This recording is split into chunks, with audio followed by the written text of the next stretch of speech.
विनम्र अनुरोध है कि कृपया खड़े होकर तालियों के साथ उनका भव्य स्वागत कीजिए।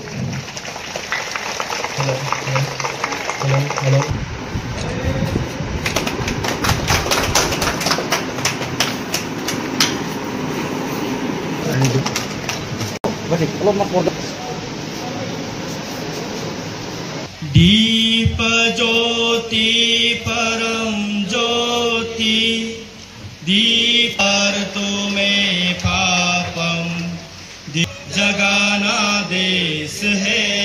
Governor Lakshman Prasad, I request the audience to please join us with a round of applause.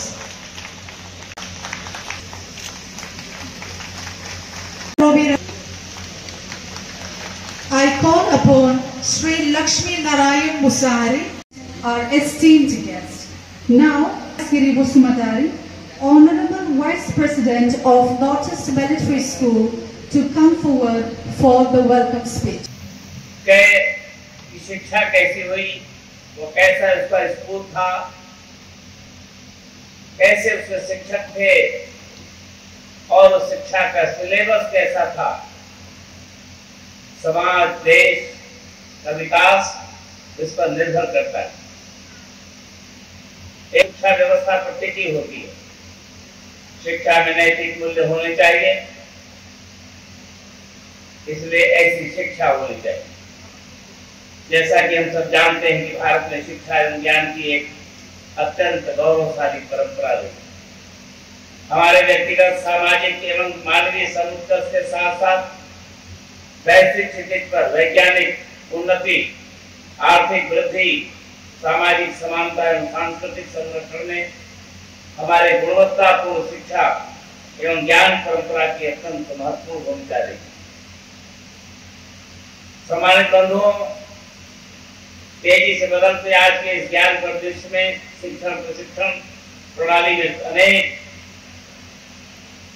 प्रयोग की आवश्यकता है।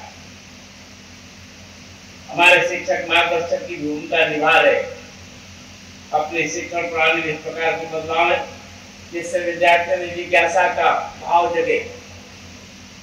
আজি আমাৰ গোটেই বিজনীবাসীৰ লগতে বিটিআৰবাসীৰ লগতে অসমৰ সকলোৰ কাৰণে এটা গৌৰৱ আৰু ভাল দিন।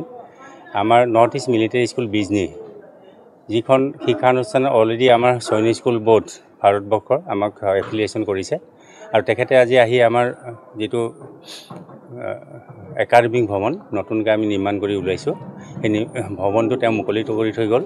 গতিকে এটা মাইল খুঁটি আমাৰ কাৰণে আৰু গভৰ্ণৰ যেটো আহিছে তেখেতৰ ব্লেছিং আমি পাইছোঁ আৰু গভৰ্ণৰ চকুটো আহিল। গতিকে এইটো বহুত ডাঙৰ কথা যে আমি যেহেতু এইটো এটা প্ৰাইভেট ট্ৰাষ্ট, কিন্তু ইয়াত আমাক সকলোৱে সহায় কৰিছে। গভৰ্ণৰক সহায় কৰিছে, আমাৰ মাননীয় চিফ মিনিষ্টাৰক সহায় কৰিছে, আগৰ চিফ মিনিষ্টাৰক সহায় কৰিছে, এনআৰএলক সহায় কৰিছে। সকলো সহায় সহযোগত বৰঙণি যোগেদি আমি এই শিক্ষা অনুষ্ঠানটো গঢ়িছোঁ। গতিকে গভৰ্ণৰ যে এই আমাৰ শিক্ষা ভৱনটো আজি তেওঁ ইনগ্ৰেশ্যন কৰি থৈ গ'ল, এইটো কাৰণে আমাৰ সকলোৰে কাৰণে আজি এটা বৰ ভাগ্য দিন। আমি বহুত উৎসাহিত হৈছোঁ আৰু আমি এই উৎসাহৰ যোগেদি আমি সকলোৱে যাতে এই শিক্ষানুষ্ঠানটো ভাৰতবৰ্ষৰ মানচিত্ৰত এখন লেখত ল'বলগীয়া সৈনিক স্কুল হিচাপে যাতে গঢ় দিব পাৰোঁ, তাৰ কাৰণে আমি এতিয়া সাহস পাইছোঁ।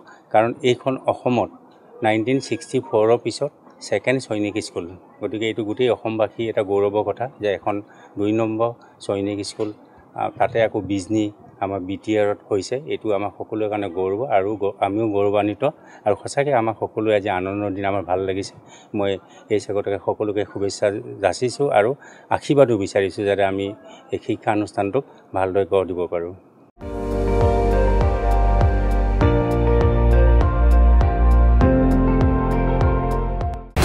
আপুনি চাই আছে ND24, সৰ্বশ্ৰেষ্ঠ নহয় সৰ্বোত্তমৰ দৌৰত।